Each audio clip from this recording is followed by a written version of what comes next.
మీరన్నట్టు బయటి ప్రపంచం మంచిది కాకపోవచ్చు, అలా అని ఇంట్లో బంధించి కూర్చోబెట్టడం కూడా కరెక్ట్ కాదు కదా. నేను మీతో మాట్లాడుతున్నాను. కుటుంబానికి సంబంధించిన విషయాలు పెద్దవాళ్ళు నిర్ణయించాలి.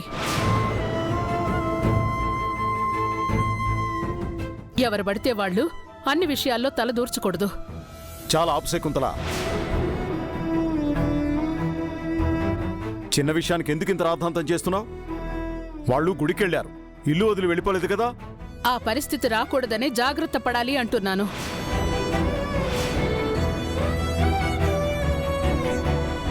ఈ ఇంటిని వదిలేసి వెళ్ళిపోయినా ఈ ఇంటి ఆడపడుచు సంగతి మర్చిపోయారా మీరు?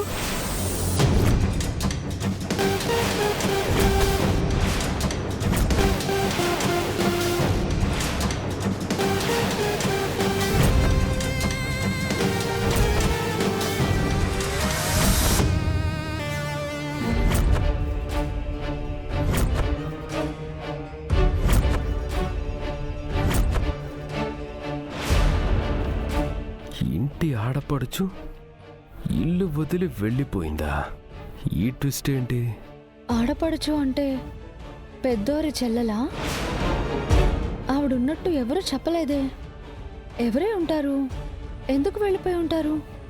తాను మనల్ని కాదనుకుని వెళ్ళిపోయాక మీరెంత బాధపడ్డారో, ఎన్ని అవమానాలు భరించారో మర్చిపోయారా? అలాంటి పరిస్థితి మళ్ళీ వస్తే శకుంతల, శకుంతల, శకుంతల, శకుంతల.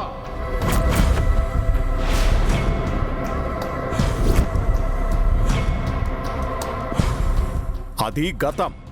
ఇప్పుడు ఆ విషయాన్ని గుర్తు చేయడం అప్రస్తుతం. లేనిపోని భయాలతో నువ్వు దిగులుపడి నాకు మనశ్శాంతి లేకుండా చేయకు.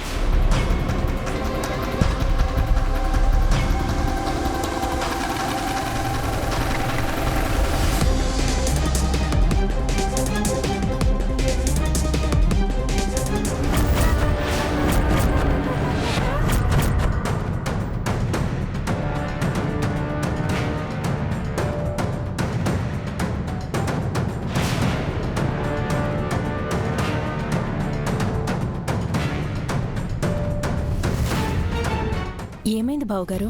అత్తయ్యగారు మావయ్యగారు ఎందుకు గొడవ పడ్డారు? నీ గురించే ప్రమిళ. నా గురించా? నువ్వు చెప్పా పెట్టకుండా గుడికి వెళ్ళడం అత్తయ్య గారికి నచ్చలేదు.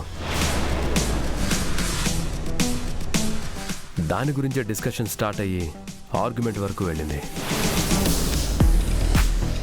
అయ్యో, నేను అత్తయ్యగారికి చెప్పడానికి వెళ్ళాను, కానీ తన గదిలో లేరు.